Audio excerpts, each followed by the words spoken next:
Hopefully अब ठीक हो गया है ना। तो मेरे प्यारे साथियों, द पॉइंट इज कि सर ने अपने ग्रेजुएशन की शुरुआत करी मात्र बीए करके, है ना। राजस्थान में बहुत ही साधारण जगह से बीए किया, बीए करने के बाद फिर एमए किया, बीए और एमए जब कर लिया तब इनके मन में ख्याल आया कि भाई क्योंकि आईएएस का सपना बड़ा आदमी देखता है, मुझे मतलब बहुत सारी डिग्री जिसके पास आईआईटी से हो या फिर डॉक्टरी किया हुआ हो या सीए हो, मैं तो साधारण बीए करके आया हूं, तो मैं कैसे ये सपना देख सकता हूं। तो सर ने अपने हिसाब से सेट किया कि चलो यार पहले अपन स्टेट पीसीएस में देखते हैं कि अपना कैलिबर है कि नहीं है। बोलते सही बोल रहा हूं मैं? तो अब सर ने जो है वो बिल्कुल स्टेट पीसीएस को दिमाग में रखते हुए मेरे प्यारे साथियों ख्याल किया कि क्यों ना हम स्टेट पीसीएस में परफॉर्म करें। तो सर ने मौके को तुरंत भुनाया और अपने वेरी फर्स्ट अटेम्प्ट में सर ने स्टेट पीसीएस यानी राजस्थान पीसीएस कहते हैं आरएएस के नाम से आप जानते हैं, वेरी फर्स्ट गो में सर ने अलाइड सर्विसेज में पहली बार में अपनी रैंक सुनिश्चित कर ली।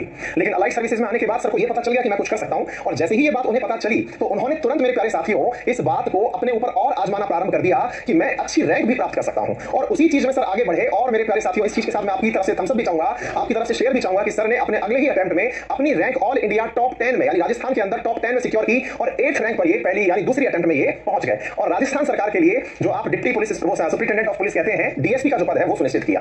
फिर तो साहब अपने ऊपर पूरा कॉन्फिडेंस आ गया और पूरा कॉन्फिडेंस आ गया कि मैं तो कर सकता हूं, और जो मैं कर सकता हूं उस आधार पर फिर यात्रा पर निकल पड़े और निकले यात्रा पर मेरे प्यारे साथियों आईएएस बनने। आईएएस बनने निकले और फर्स्ट अटेम्प्ट में मेरे प्यारे साथियों नॉर्थ इंडिया में अपने पेपर्स में जीके के अंदर हाईएस्ट नंबर स्कोर करके पहली ही बार में आईएएस में सेलेक्ट हुए। तो इस प्रकार से सर का जर्नी रही और वर्तमान में सर एक बहुत ही अच्छे प्रशासनिक पद पर राजस्थान में कार्यरत हैं और भारतीय रेलवे के अंदर एक बहुत ऊंची पोस्ट पर सेवारत हैं और आप लोगों के साथ आज मुखातिब होने जा रहे हैं। तो हमारे लिए सर का जो पूरा की पूरा इतिहास क्रम मैंने आपको समझाया, उस इतिहास क्रम से आपके लिए संबंधित कुछ सवाल निकले होंगे, आपके मन में प्रश्न जो बने होंगे उन सब का अब मैं एक एक करके सर से जवाब मांगता चलूंगा और आप लोग इस सेशन को जितना ज्यादा हो सके शेयर करते चलिए ताकि बहुत सारे लोगों तक इतने ज्ञान विभूति जो है, ज्ञान के सागर हैं, इनकी बातें पहुंचे। तो सर मेरे सवाल आपसे शुरू हो और आप अपनी तरफ से पहले मेरे स्टूडेंट्स को अपना आशीर्वाद प्रेषित करिए। बिल्कुल बच्चों, नमस्कार। आप साथियों, आप आए मेरे को सुनने के लिए और अंकित ने काफी तारीफ कर दी। तो स्टार्ट देखिए जर्नी की बात, जैसे जैसे सवाल आएंगे मैं आपको बताता जाऊंगा क्या क्या इसमें दिक्कतें आती है, क्या क्या हमारे चैलेंजेस आते हैं, चुनौतियां आती है। तो सर मैं सवाल शुरू करता हूं फिर आपसे ना, बहुत बेसिक सा सवाल पूछता हूं सर कि सर आईएएस बन कौन सकता है ना। भाई सर की जर्नी से हमारे दिमाग में एक सवाल तय हो गया कि आईएएस कौन बन सकता है। ये बात सर की स्टोरी देख के फीलिंग तो आ रही है कि कोई साधारण व्यक्ति आईएएस बन सकता है, लेकिन क्या सर हम सब लोग जो बैठे हुए हैं क्लास में इस समय, जो हमारे विद्यार्थी बैठे हुए हैं, क्या सर ये भी आईएएस बनने का सपना देख सकते हैं? तो पहला सवाल का आंसर तो आप यही दीजिए सर। बिल्कुल, कोई भी व्यक्ति आईएएस बन सकता है जिसने सिंपल ग्रेजुएशन किया है। और मैं अंकित तुम्हें एक बात बताना चाहूंगा कि जब मैं ट्रेनिंग कर रहा था तो मैंने एक व्यक्ति का शोध किया कि कौन कौन से व्यक्ति जो है आईएएस की परीक्षा में सेलेक्ट होते रहे हैं और कौन होते हैं। तो इसकी मैंने एक पूरी सारणी बनाई। तो मैंने ये पाया कि ट्रेनिंग करने के दौरान, इवन मेरे आरएस की ट्रेनिंग में और आईएएस की ट्रेनिंग के दौरान भी ऐसा कोई भी व्यक्तित्व नहीं सामने आया जैसे ऐसा लगता हो कि इसने कोई एकेडमिक्स में बहुत ही बड़ा काम किया हो या कोई हमेशा से गोल्ड मेडलिस्ट रहा हो। बहुत ही साधारण मध्यम स्तरीय लोग आते हैं, बस एक चीज उनके अंदर खास रहती है, उनके सपने ऊंचे होते हैं। और ऐसा कोई भी व्यक्ति नहीं होता जिसके जीवन में कठिनाइयां नहीं आई हो। ऐसा कोई व्यक्ति नहीं होता जिसके जो इमोशनली, जो फाइनेंशियली, जो हर तरह की किसी न किसी झंझावातों से गुजर के आता है। तो मुझे ऐसा लगता है कि आईएएस की जो परीक्षा है वो कई प्रकार की परीक्षाओं का एक संयोजन है। उसमें जो व्यक्ति अपने आप को मजबूती से निकाल पाता है वो सेलेक्ट हो जाते हैं। सर इससे जुड़ा हुआ एक छोटा सा सवाल है, मैं विद्यार्थियों की तरफ से इस पूरे कन्वर्सेशन को आगे ले जाऊंगा। सर जो मेरा क्राउड है, जो मतलब मेरा परिवार है, असल में अंकित परिवार, उन्होंने अपने सपने जो है ना वो सेकंड स्टेज में आईएएस के रखे हुए हैं। मान लीजिए कि अभी हम एसएससी और रेलवे की तैयारी कर रहे हैं, फिर हम स्टेट पीसीएस की तैयारी करेंगे और फाइनली हम आईएएस की तैयारी करेंगे। सर इन विद्यार्थियों में ये डाउट है कि क्या ये आईएएस के सपने देख सकते हैं, मतलब इनके पास एलिजिबिलिटी है, कोई क्राइटेरिया है क्या इसका? कोई क्राइटेरिया देखिए, इसमें सबसे बड़ी बात जो है आपको मैं एक उदाहरण देकर बताता हूँ। इंडिया में जो ग्रुप डी के एग्जाम होते हैं, हमारे इंडियन रेलवेज में भी होते हैं, उसमें एक ग्रुप डी के पोस्ट के लिए आप ये देखिए 2.5 करोड़ फॉर्म भरे जाते हैं, जितनी कई देशों की जनसंख्या भी नहीं होगी। और आईएएस की परीक्षा और आप ये देखिए आईएएस की परीक्षा के लिए 7 से 8 लाख फॉर्म भरे जाते हैं, 4-5 लाख लोग जो है उसके प्रीलिम्स एग्जाम में अपीयर होते हैं। उसका रीजन ये नहीं है कि जो लोग ग्रुप डी का एग्जाम दे रहे हैं उनमें दमखम नहीं है, बस ये है कि वो इतना बड़ा सपना नहीं देख पाते। इतना बड़ा सपना इसलिए नहीं देख पाते हैं, उसका बहुत बड़ा कारण ये है कि इतने बड़े बड़े मिसकंसेप्शन, इतनी बड़ी गलत धारणाएं या भ्रांतियां मन में फैली हुई है कि व्यक्ति देखता है कि आईएएस केवल वही व्यक्ति बन सकता है जो कि एकेडमिकली बहुत स्मार्ट रहा हो, जिसके पास बहुत पैसा हो, उनके पेरेंट्स डीप पॉकेट्स वाले हो, हर तरह से जो है उसके जीवन में कठिनाइयों का अंत हो चुका हो। जबकि होता है बिल्कुल उलट है। हमारे साथ ट्रेनिंग करने वालों में बहुत से ऐसे लोग थे, इवन आरएस में भी हमारे जो टॉपर थे वो कभी जीवन में स्कूल ही नहीं गई। उन्होंने बोला कि हमने मेरी सारी एजुकेशन उनकी प्राइवेट हुई। ऐसे बहुत से लोग थे जो मतलब ऐसी पृष्ठभूमि से उठ के आए कि आप सोच भी नहीं सकते। तो ये भ्रांतियां जिस दिन दूर हो जाएंगी तो सब अपने आप बड़े हो जाएंगे। सबसे बड़े सवाल का जवाब तो ये, हर व्यक्ति बन सकता है, हर व्यक्ति आईएएस बन सकता है, बस फर्क सिर्फ इतना है कि आप उससे डरे हुए हैं या उसको चाहते हैं। अगर मैं खुद तो बीच में रोक रहा हूं, मैं स्वयं का बताता हूं, मैंने आज तक स्कूल में किसी भी क्लास में टॉप नहीं किया।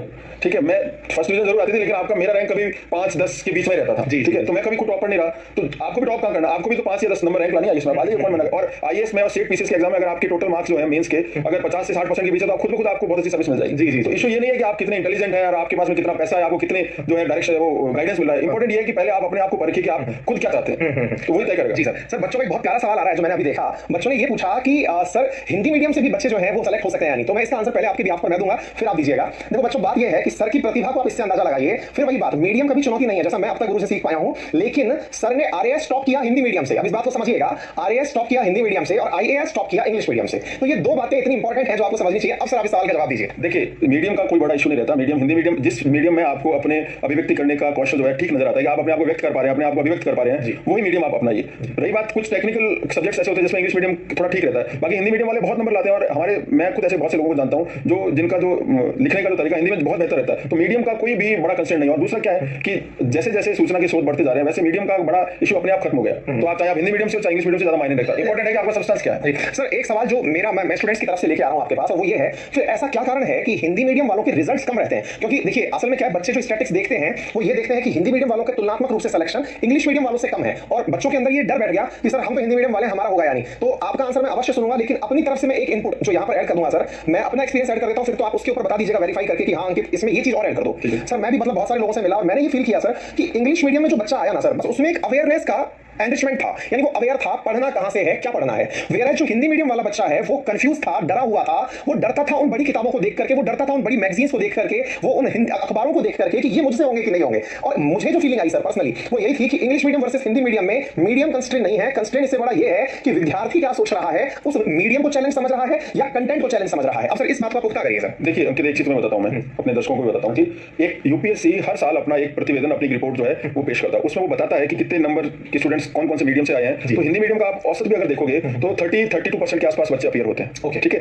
एक तो बात। तो ओवरऑल बाकी के जो है वो इंग्लिश मीडियम के ज्यादा रहता है, 30% हिंदी मीडियम से। दूसरा, ठीक है। दूसरा जो अच्छे अखबार भी अगर आप देखोगे जो सिविल सर्विसेज की तैयारी के लिए ज्यादा इंपॉर्टेंट है वो भी ज्यादातर इंग्लिश मीडियम के हैं। ये बात सही है। और तीसरा जो वेरिएंस अगर आप देखोगे, कॉपी चेकर आपके जो मेंस के पेपर में वगैरह रहता है वो उनकी प्राइमरी लैंग्वेज जनरली इंग्लिश रहती है, तो उनको एक टेक्निकल वर्ड चाहिए होता है। हिंदी में जैसे मैं आपको फिलॉसफी में बताता हूं, एक ही शब्द जो हिंदी में आपको 3 अलग अलग रूप में देखने को मिलता है। एक किताब में अलग लिखा हुआ, किसी में कुछ लिखा हुआ, किसी में कुछ, तो थोड़ा सा वेरिएंस आता है। इंग्लिश में थोड़े स्टैंडर्ड्स के शब्द मिल जाते हैं, पर हम ये कतई नहीं कह सकते कि कोई वजह है जिसकी वजह से हिंदी मीडियम का बच्चा आगे नहीं बढ़ पा रहा हो। एक समस्या पहले ये थी हमारे टाइम में, अगर आपने मेंस का एग्जाम इंग्लिश में लिखा है तो आपको इंटरव्यू भी इंग्लिश में देना पड़ेगा। अब वो भी खत्म हो गया, आप जिस मीडियम में चाहो अपना इंटरव्यू दे सकते हो। अच्छा सर, इसमें एक छोटा सा इनपुट और पूछना चाहूंगा कि अगर कोई विद्यार्थी जैसे हिंदी मीडियम में मेंस लिख रहा है तो क्या वो टर्मिनोलॉजी को ब्रैकेट में इंग्लिश में लिख सकता है क्या? क्योंकि जो बच्चे ये काम करते हैं उन्हीं का सिलेक्शन होता है। तो इस बात को ध्यान से देखिए, इसमें सबसे बड़ी अड़चन ये है, जिस व्यक्ति ने इस निरीक्षण विवेक को समझ लिया है कि टेक्निकल वर्ड अगर आप इंग्लिश में थोड़े थोड़े लिखते जाओगे बहुत नंबर आएंगे। मेरे खुद के आरएस में नंबर आए और यूपीएससी में नंबर आते हैं। हाँ, देखिए असल में जो एक अगर आप इस चीज का क्रक्स निकालें सब अपन मिलकर के, तो जो एक चीज समझ में आ रही है मुझे लगता है सर की बातों से, Hindi medium versus English medium को अगर हम इस तरह से बेहतर समझें कि हिंदी मीडियम वाले बच्चों ने इंग्लिश मीडियम की यूएसपी पकड़ ली। यूएसपी क्या है? कंटेंट है कि उनको पढ़ना कहां से है, क्या पढ़ना है, और उस कंटेंट में उस पर्टिकुलर कीवर्ड को उन्होंने इंग्लिश में लिख दिया, तो भाई वहां से पूरा की पूरा काम बन गया। तो ये एक अपने आप में सर ने एक बहुत बड़ी बात आप लोगों को बताई है। अच्छा सर, अब मैं एक सवाल को थोड़ा आगे बढ़ाऊंगा और वो क्या है, सर विद्यार्थियों के बहुत सारे डाउट्स मेरे पास आए थे, क्वेश्चंस आए थे और उनमें उनका कहना था, और हाँ भाई आप सभी लोग एक बार जल्दी से सेशन को शेयर करिए, ज्यादा तक लोगों तक पहुंचाइए। देखिए मैं अपने गुरुदेव को गुरु पूर्णिमा से पूर्व आपके सामने लेकर के हाजिर हो चुका हूं, तो मेरे गुरु का जो आशीर्वाद है ये मुझ पर बना हुआ है, यही कारण है कि मैं आप तक पहुंच पाया हूं, और अब मैं चाहता हूं कि इनका आशीर्वाद जन जन तक पहुंचे, है ना। तो मतलब ऐसी विभूतियां हमारे बीच में है और इनका आशीर्वाद आप तक पहुंचे, इसके लिए आप सेशन को शेयर करना बिल्कुल ना भूलें, जल्दी जल्दी सेशन शेयर करें बच्चों, है ना। अच्छा सर, मैं एक सिंपल सा सवाल और यहाँ पर पूछना चाहूंगा कि विद्यार्थियों में ये डाउट होता है कि तैयारी कब से शुरू करें, नंबर एक, और किताबें कौन सी पढ़ें। और मेरे पास अक्सर क्या है सर, इस तरह का बहुत सारा मतलब हर दिन भर भर के डाउट आता रहता है कि सर किताबों में कौन कौन सी किताब पढ़नी है, इस बड़े राइटर की किताब पढ़नी है या नहीं पढ़नी है। और मैं इसी में एक सवाल और ऐड कर देता हूं, और वो ये है कि इस तैयारी में न्यूज़पेपर का क्या महत्व है, उसे भी आप स्थापित कर दें। तो पहला किताब का आंसर आप दीजिएगा और फिर न्यूज़पेपर का। जी देखिए, डिपेंड करता है कि आप तैयारी कब से स्टार्ट करें। जिस दिन आपको लगता है कि आप आईएएस की तैयारी करने के लिए हम तैयार हैं। अब आईएएस की तैयारी हम कैसे तैयारी करते हैं कि 99% बच्चे से तैयारी करते हैं, पहले प्रीलिम्स की तैयारी करेंगे, फिर मेंस की तैयारी करेंगे, फिर इंटरव्यू। जैसे आपको मालूम होगा, मुझे पूरा भरोसा है कि अंकित ने आपको बताया होगा कि 3 चरणों में एग्जाम होता है, तो हम क्या टुकड़ों में तैयारी करते हैं। आपके माध्यम से सुनाई दीजिए ना। देखो मैं आपको बता देता हूं,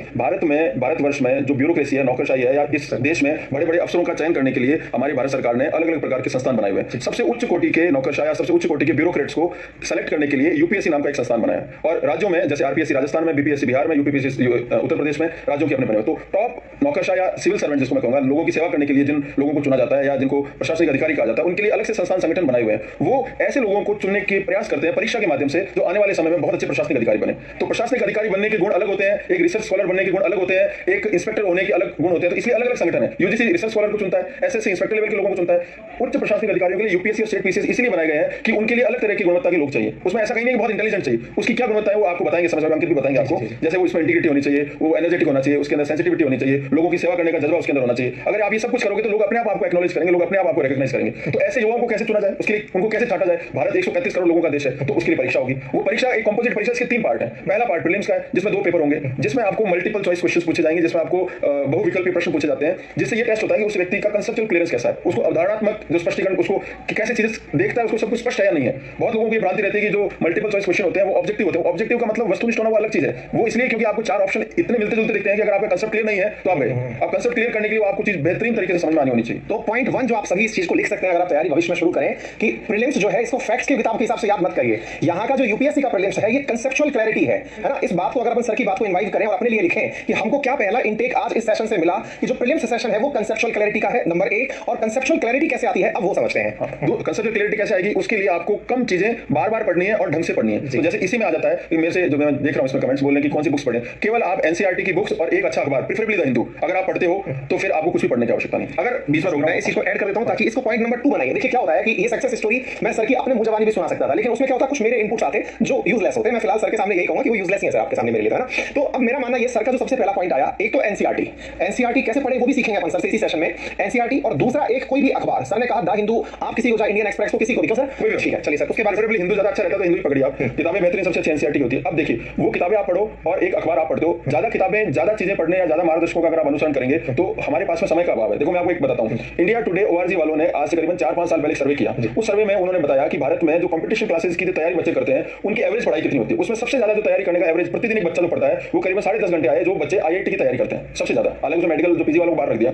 सेकंड नंबर पर जो मेडिकल की तैयारी करते हैं वो भी लगभग 10 घंटे के आसपास। फिर जो 8 घंटे का एवरेज था कैट की तैयारी करते हैं। चौथे नंबर पर यूपीएससी की तैयारी करने वाले बच्चे, उनकी एवरेज पढ़ाई होती है 6.5 घंटे। यानी औसतन आईएएस की तैयारी करने वाला बच्चा जो है 6.5 घंटे पढ़ता है। करीबन 6-7 साल पुरानी ओआरजी इंडिया टुडे की रिपोर्ट थी। अब आप अंदाजा लगाइए, हम अगर 7 घंटे का एवरेज पकड़ते हैं तो 365 दिन को अगर हम लेके चले तो एक बच्चे को या एक परीक्षार्थी अभ्यर्थी को, एस्पिरेंट को, कुल मिला के लगभग 2500 घंटे मिलते हैं साल भर में। अब उन 2500 घंटों में आप अगर 1500 पेज की किताबें पढ़ेंगे जिनमें से 1 या 2 सवाल आने की संभावना रहेगी, तो इसका मतलब क्या है कि आपके अंदर मैनेजमेंट नहीं है। तो आईएएस की परीक्षा में या स्टेट पीसीएस में सफल होने वाले लोगों में मैंने जो सबसे बड़ा जो गुण देखा वो 2 गुण है। पहला, उनके अंदर जो मैनेजमेंट की स्किल्स होती है बहुत जबरदस्त होती है। समय आपके पास में संसाधन है, उसको आप कैसे यूज करते हो वही आपकी जो है हुनर है। जो हुनरमंदी को प्राप्त कर ले तो आईएएस बन जाते हैं। इंटेलिजेंट आदमी कभी आईएएस नहीं बनता, सबसे बड़ा मिसकंसेप्शन है, इसको आप निकाल दीजिए। जिसका मैनेजमेंट अच्छा होगा, मैनेजमेंट कब अच्छा होगा, जब आपको ठीक से बताने वाले लोग होंगे। तो इस मामले में आपको बधाई दूंगा, यू आर लकीस्ट कि आपको अच्छा व्यक्ति मिला है और आप इससे जुड़े रहिए। आप देखिए आपको जो काम आपको 100 घंटे में करके मिलेगा वो आपको 2 घंटे में हो जाएगा। पहला। Second is scientific approach. Scientific approach का मतलब यह है कि ज्यादातर फेलियर लोग, जैसे लोग फेल होते हैं एग्जाम में, हम भी शुरू में कुछ एग्जाम से फेल हुए। उसका रीजन ये था कि आप जब तैयारी करना स्टार्ट करते हैं तो आपकी तैयारी धीरे धीरे फैलती जाती है। आपको लोग सलाह देते हैं इसकी ये किताब पढ़ लो, इसकी ये किताब पढ़ लो, इसकी ये किताब पढ़ लो। एक पॉलिटी फॉर एग्जांपल, जैसे मैंने आपको कहा, आप एक डीडी बसु की किताब ले आए, एक सुभाष कश्यप की किताब लेके आ गए, एक आप एम लक्ष्मीकांत की किताब लेके आ गए, एक आप जयंत पांडे की किताब लेके आ गए, फिर आपने एनसीईआरटी बुक्स ले ली, फिर आपने 8-10 जो कोचिंग्स के नोट्स भी ले लिए। तो इसका मतलब ये है कि फिर तो आप पॉलिटी की तैयारी करो। और ऐसा प्रशासक चाहिए नहीं यूपीएससी को। यूपीएससी को इंटेलिजेंट लोग तो चाहिए नहीं भैया। यूपीएससी को आदमी कैसा चाहिए, ऐसा व्यक्तित्व चाहिए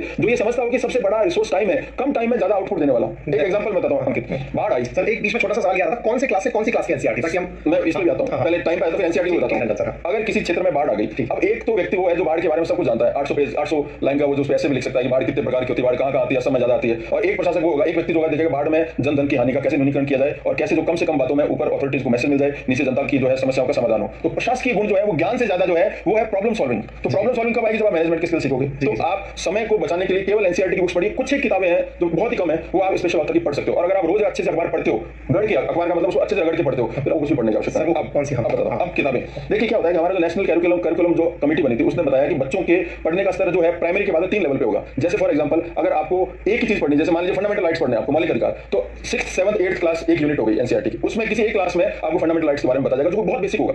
फिर 9th 10th वो दोबारा रिपीट होगा, 9th 10th की एसएसटी में, ठीक है, वो थोड़ा हाई लेवल पे होगा। 11th 12th में वो एक्सपर्टीज हो जाएगा। तो 3 स्तर एनसीईआरटी की बुक्स है। लेकिन अब अगर आप 6 से लेकर 12th तक की सारी किताबें पढ़ने अगर बैठ जाओगे तो किताबों की संख्या करीबन 35 हो जाएगी। तो जो एडवाइजेबल यही है कि आप 9th 10th से पढ़ना स्टार्ट कर लीजिए। 9th 10th तो जरूर पढ़नी है सब, और 11th 12th की कुछ बुक्स है, जैसे पॉलिटिकल साइंस की बहुत अच्छी बुक्स है, उसमें इंडियन डेमोक्रेसी वाली, Indian constitution at work. Sir से हम एक रिक्वेस्ट करेंगे कि सर की जो ये एनसीईआरटी बुक की लिस्ट है ना, ये मैं आपके साथ शेयर कर दूंगा, डन है ना सर? इसका हमारे बच्चों के लिए एक गिफ्ट कर दीजिएगा, है ना भाई? कि अपन सर से ऐसा करते हैं कि कौन कौन सी एनसीईआरटी की बुक पढ़नी होती है ताकि हमारे विद्यार्थी पढ़ना शुरू कर दे। क्या भाई सही है ना? इस बात के बारे में भी थम्स अप आ जाना चाहिए और लाभ शेयर यार आज सर को दिखा देना चाहिए कि हम फेसबुक पर भी मतलब तहलका मचा सकते हैं। मजा तो तहलका, शेयर कर दो सब जगह जहां जहां करना है। और सबसे बड़ी बात निकल के आ रही है कि सर जो है वो अपने लिए एक बुक्स की लिस्ट दे देंगे कि भैया ये बुक्स पढ़नी है आप लोगों को। सर हमारे विद्यार्थियों को कम से कम बुक्स के बारे में। अच्छा सर, इस पर मैं एक चीज और बीच में जोड़, देखिए अभी हमारे यहाँ अखबार में एक बहुत बड़ा शब्द चर्चा में चल रहा है, उसे कहते हैं नेपोटिज्म। नेपोटिज्म यानी भाई भतीजावाद। ऐसा नहीं कि नेपोटिज्म बॉम्बे में है या नेपोटिज्म हर जगह है, तो यूपीएससी में भी जो सेलेक्ट होते हैं वहां नेपोटिज्म नहीं चलेगा। आप लोग आओ, बाहर निकलो और आप पढ़ो, और हर घर से किसी भी घर से किसी भी क्षेत्र का व्यक्ति अगर ढंग से पढ़ेगा वो यूपीएससी क्लियर कर सकता है। इसमें कोई बंदिश नहीं है, और मैं आपको बोल रहा हूं, आप खुद पे विश्वास कीजिए, अपने आत्मबल पे अगर आप चलोगे तो यूपीएससी आसानी से क्लियर हो जाएगा। तो इसी हमारे सेशन का जो मेन मेरा आने का जो आज मकसद होता है अंकित से जुड़ने का, वो यही है कि आप जुड़े रहिए, जो आपको गाइडेंस मिलता है उसको अगर आप स्ट्रिक्टली फॉलो करेंगे तो एक साल की तैयारी में आपका यूपीएससी क्लियर हो जाएगा। सर ये तो सर आपने हमारे विद्यार्थियों में इतनी उम्मीद जगा दी है, और मुझे लग रहा है कि बच्चे देखिए कितना सारा सर आपके लिए इतना अच्छा लिख रहे हैं, और मेरा सौभाग्य है सर कि आपने मतलब इतना अच्छा समय निकाला। सर से थोड़ी सी परिचर्चा और बढ़ाएंगे। सर निवेदन है कि अखबार कैसे पढ़ें, मतलब आपने देखिए दो बातें बोली, अब सर की बातों को हम कंपोनेंट, और हाँ मैं वो सवाल लेके बैठा हुआ हूँ, प्रीलिम्स के बाद मेंस की तैयारी कैसे करें वो भी पूछना है, और प्रीलिम्स और मेंस की तैयारी एक साथ करें या कैसे करें वो भी पूछना है ना। सर का आज पूरी तरह से अपना आशीर्वाद लेंगे भैया। गुरु पूर्णिमा का त्योहार चल रहा है, देश में अलग अलग समय अलग अलग जगह मनाया जा रहा है, कुछ आज मना रहे हैं कुछ कल मनाएंगे, हम तो आज ही मना रहे हैं। गुरु जी का आशीर्वाद मिल चुका है और भैया हम पूरी तरह से आपकी सेवा में सर जी। तो हमारा निवेदन ये है सर कि तैयारी में एनसीईआरटी आपने उद्देश्य बता दिया, दूसरा सर आप बता रहे हैं कि अखबार पढ़ना है, वो कैसे पढ़े सर, थोड़ा सा निवेदन है सर। देखिए दो बातें, पहला तो मैं बताता हूं अखबार पढ़ना जरूरी क्यों है। अखबार पढ़ना इसलिए जरूरी है कि इसलिए नहीं कि आपको करंट अफेयर्स, तो मैंने देखा है बहुत सी मैगजीन्स में वहां भी आप पढ़ सकते हो, उसी का आपको जिस्ट भी मिल जाएगा, वो हालांकि डाइजेस्ट करना मुश्किल होता है। करंट अफेयर्स पढ़ने के लिए आपको अखबार नहीं पढ़ना होता। अखबार पढ़ना होता है इसलिए क्योंकि मेंस के एग्जाम में जब आप उदाहरण दोगे, आप एक प्रशासनिक अधिकारी बनने जा रहे हो, आपको पता नहीं ग्रास रूट्स की प्रॉब्लम क्या है, तो आप कैसे साइड करोगे कि भैया जो देश के जो संवेदनशील जो तबके हैं, चाहे वो बूढ़े हो, बुजुर्ग हो, दिव्यांग हो, बच्चे हो, महिलाएं हो, ठीक है, जो पिछड़े हुए तबके हो, उनकी समस्या आप अखबार पढ़ोगे तभी आप जान पाओगे। तो और अगर आपके उत्तर के अंदर वैसे इंसिडेंट अगर आप उसमें डालोगे मेंस के अंदर, फिर आप देखिए नंबर कैसे आते हैं। तो इसलिए अखबार पढ़ना आवश्यक इसलिए है कि बहुत बड़ा पार्ट है आपका तैयारी का, तो तीनों स्तर पे काम आएगा। दूसरा, अब पढ़ना कैसे है, किसी भी अखबार के दो पार्ट होते हैं, न्यूज एंड व्यूज। न्यूज ये लिख लीजिएगा कि न्यूज एंड व्यूज किसी भी अखबार के दो हिस्से हैं, सूचना है और उसके बाद व्यू है, और सर का जो इस पे अपना एनालिसिस है वो बहुत ही अल्टीमेट है, सब लोग ध्यान से सुने और अगर हो सके तो पेन से लिख लें। हाँ सर। तो किसी भी अखबार के फ्रंट पे जो पहली न्यूज आती है जिसको हम सनसनीखेज सेंसेशनल न्यूज बोलते हैं, वो फ्रंट न्यूज जो है वो फैक्ट्स बताएगी कि भाई गालवान वैली में ये घटना घटी आज, फिर बंगाल में ये एक तूफान आया, तो आपने पढ़ा, आपके माइंड में एक परसेप्शन गया कि हाँ भाई ये घटना घटी है। अब इसके मायने क्या है, इसके निहितार्थ क्या है, इसका विश्लेषण कैसे होगा, तो उस सब्जेक्ट के बहुत बड़े बड़े एक्सपर्ट जो नेशनल लेवल पर हैं वो आपको 2 दिन बाद में उसके एडिटोरियल में मिलेंगे। तो आपको क्या करना है, आपको सिंपल आप हर महीने के हिसाब से एक कॉपी बना लीजिए, और उस कॉपी में पर डे आपको 3 या 4 बड़ी जो घटनाएं देखने को मिलती है वो एक पेज में एक घटना लिखिए बस, ठीक है। अगले 2 दिन बाद उसके बारे में जितनी भी बातें आती है वो जो आपको आती है उसको अटका दीजिए, ताकि क्या एक महीने की आपकी छोटी कॉपी बन जाएगी, उसको आप बार बार समय जो हमारे पास में है, जो 2500 घंटे मैंने आपको बताया, आप 3000 घंटे भी कर लीजिए, उसका एक बहुत बड़ा पार्ट जो है हमें रिवीजन में लाना है, और रिवीजन के लिए हमारी जो तैयारी है वो फैलनी नहीं चाहिए, वो कन्वर्ज होनी चाहिए। तो ये अगर जिस दिन आपको सूत्र आ जाएगा हाथ में, उस दिन आपका क्लियर हो जाएगा। तो अखबार को आपको कैसे पढ़ना, पहले आप फैक्ट्स ले लीजिए न्यूज में, और व्यूज में उसका विश्लेषण ले लीजिए। तो विद्यार्थियों, मैं आप सबके माध्यम से सर को एक बात बता रहा हूँ, और हम बहुत सारे बच्चे इस समय लाइव हैं, एक बार दम लगा दो यार गुरु। सर को मैं वो दिखाना चाहता हूँ कि सर देखिए आपसे मिलने के लिए अंकित परिवार कितना उत्साहित था, एकदम दम लगा दो, सर की बात जन जन तक पहुंचा दो, क्योंकि बहुत सारे लोगों को जरूरत थी इस बात की। सर मैं आपको यहाँ पर आपके आशीर्वाद को मैं लोगों तक पहुंचा रहा हूँ, और कैसे पहुंचा रहा हूँ मैं आपको वो बताता हूँ सर। मैं रोजाना एक यूट्यूब चैनल पर आकर के बच्चों को सुबह करंट अफेयर्स पढ़ाता हूँ सर, ठीक है सर। और बाय गॉड ग्रेस आपके आशीर्वाद से सर अंकित परिवार इस समय इंडिया का, thank you so much sir, है ना। और हम लोग सर इस समय हाईएस्ट लाइव, क्योंकि हम लोगों ने क्या किया सर कि सुबह सुबह पढ़ने का जज्बा लगाया, मतलब फिट इंडिया मिशन चलाया हुआ है एक तरह से कि भाई हम सुबह जग के पढ़ेंगे, और सब लोग शिद्दत से पढ़ते हैं सर। अब उसी चीज में जैसे कि हमने न्यूज पढ़ ली सर, तो न्यूज पढ़ने के बाद अब मैं द हिंदू शुरू करने जा रहा हूं सर विद्यार्थियों के लिए, है ना। तो मैं किस गाइडलाइन पर चलूं ये भी आप बता दीजिए, ताकि मेरे विद्यार्थी उस चीज को कैसे लें और किस तरह से तैयारी को आगे बढ़ाएं, थोड़ा सा सर उसके बारे में आप। फर्स्ट तो मैं बधाई दूंगा आपको और अंकित दोनों को, it will be a great help for you all people, बहुत ही ज्यादा फायदा मिलेगा। अगर अंकित पढ़ाएगा तो इसका मतलब कच्चा काम नहीं होने वाला, काम 21 होगा, 19 कहीं स्तर पर नहीं होगा, इतना मुझे विश्वास है। तो आप बिल्कुल, अगर ऐसा सेशन हो रहा है तो बधाई के पात्र हो। एक बात। दूसरा, मैं ये चाह रहा हूं कि अगर ये सेशन स्टार्ट होता है तो उसमें क्या होगा कि यूपीएससी जो बने बनाए उत्तरों को, देखो मैं आपको बार-बार यूपीएससी आईएएस की बात जो कर रहा हूं या स्टेट पीसीएस की, उसका जो मुख्य एग्जाम होता है ना उसी की बात कर रहा हूं। प्री आप कर लोगे, प्री की आप चिंता मत कीजिए, प्रीलिम्स अपने आप हो जाएगा। जब आप इतनी मेहनत करोगे तो प्रीलिम्स तो एक स्क्रीनिंग एग्जाम है, वो एक टिकट है जो आपको हॉल में अंदर घुसने का मौका मिला। मेन तो मेन का एग्जाम, मुख्य नाम ही परीक्षा है। तो वो आप कैसे कब कर पाओगे, जब आप उन चीजों पर अपने स्वयं के विचार भी सृजित कर पाओगे। अब रोज आप जैसे एक घटना जो है, ऐसा नहीं कि एक दिन घटित होती है, वो 7 या 8 दिन तक, कभी-कभी 1-1 महीने तक रोज अखबार में आती है। एग्जैक्टली। उस पर आप जब आपके व्यूज बन जाएंगे, आपका नजरिया बन जाएगा, तो आप अपनी तरफ से उसमें कुछ नॉवेलिटी का, कुछ नवीनता का पुट भी डाल सकते हो, और वो बहुत ज्यादा नंबर दिलवाता है। तो मैंने अक्सर देखा है कि आईएएस की परीक्षा में रटे रटाए उत्तरों की बजाय ये जो नवीनता का गुण कब आएगा, जब आप हिंदू को, या कोई भी अखबार, वैसे प्रेफरेबली हिंदू का कोई मुकाबला नहीं, तो आप हिंदू को रोज डिटेल में अगर आप पढ़ोगे तो बहुत ही जबरदस्त इसका क्वालिटी एनहांसमेंट होगा। ठीक है सर। मेरा मानना है विद्यार्थियों की, मैंने आपके बहुत सारे सवाल ले लिए हैं ऑलरेडी, लेकिन फिर भी कुछ सवाल जैसे मैं विद्यार्थियों के देख पा रहा हूं कि सर बच्चे स्टेट पीसीएस की तैयारी और यूपीएससी की तैयारी ये साथ साथ कर सकते हैं क्या? और मतलब अगर करें तो मीडियम तो आपने कंस्ट्रेंट दूर कर ही दिया, पढ़ाई का कंस्ट्रेंट आपने दूर कर दिया, लेकिन स्टेट पीसीएस और यूपीएससी इनकी तैयारी साथ साथ तो कब करें, और मतलब सिलेबस सेम हो तो करें या कैसे करें, और दूसरा अगर डिफरेंस हो तो एक बार में क्या करें? मतलब अक्सर मैंने देखा है सर विद्यार्थी जब 2 नाव पे पांव रखते हैं तो रिजल्ट ड्रास्टिकली बुरे होते हैं सर। तो अब आप थोड़ा सा उसके बारे में देखिए, ये तो मैं अपना एक मेरा पर्सनल अनुभव बताऊंगा। देखो आईएएस की परीक्षा जनरली जो है, आप हम सब जैसे जो है निम्न मध्यम वर्गीय लोग जो हैं वो इस डर के साथ देते हैं कि हम पहले अपने आप को सर्विस में, किसी सर्विस में सिक्योर कर लें। वो जब तक करते करते हम पहुंचते तो हमारी एज जो है ऑलमोस्ट लास्ट चांस तक आ जाती है, और फिर हम आईएएस की परीक्षा देते हैं। जबकि आईएएस की परीक्षा की सबसे बड़ी ब्यूटी जो है आप वो देखोगे वो ये कि वो हर साल होती है, और अगर आप एक साल अपने जीवन का फुली डेडिकेटेड एक परीक्षा को दे देते हो और इतनी मेहनत करते हो जितना किसान करता है उसकी 20% 25% भी अगर कर लेंगे तो हमारा जीवन सुधर जाएगा। तो मैं आज मेरा निजी जो मत वही है कि एक साल सब कुछ भूल भुला के जो सतत रूप से अध्यवसाय से अगर हम लग जाएं तो हमारा जीवन जो है हमारा जीवन जो फर्स्ट क्लास पर पहुंच सकता है। तो प्रीफर मैं मेरा निजी राय है कि एक साल पूरा लगा के आईएएस की तैयारी कर सकते हैं। अगर स्टेट पीसीएस के एग्जाम आ चुके हैं सर पे और आपको लग रहा है कि थोड़ा सा उसमें कंपटीशन कम होता है, बिल्कुल ये बात इसमें नकारा नहीं जा सकता। तो अगर एग्जाम का नोटिफिकेशन निकल चुका है, आपको लग रहा है निकट भविष्य में हो रहा है, तो हम ऐसी तैयारी भी कर सकते हैं कि उसमें उस स्टेट पीसीएस की तैयारी के दौरान 40% 50% टॉपिक ऐसे होते हैं जो आईएएस में रिपीट होते हैं, तो वो उस दौरान तैयार हो सकते हैं। और एक अच्छी बात ये भी है कि ऐसा नहीं है कि ये पानीपत का पहला युद्ध या दूसरा युद्ध या तीसरा युद्ध है, हम पानीपत के 6 युद्ध भी लड़ सकते हैं। तो हमारे पास चांसेस रहते हैं, हर चांस आपके लिए सबक लेके आता है। लेकिन मैं ही चाहता हूं कि जब भी आप एक परीक्षा दो उसे अंतिम चांस समझ के लीजिए, तो उसमें जो ऊर्जा आती है वो अलग ही तरह की ऊर्जा होती है। Definitely sir. तो प्यारे विद्यार्थियों, जैसा कि अपन सबने जहां तक मैं समझ पा रहा हूं, एक बार थम्स अप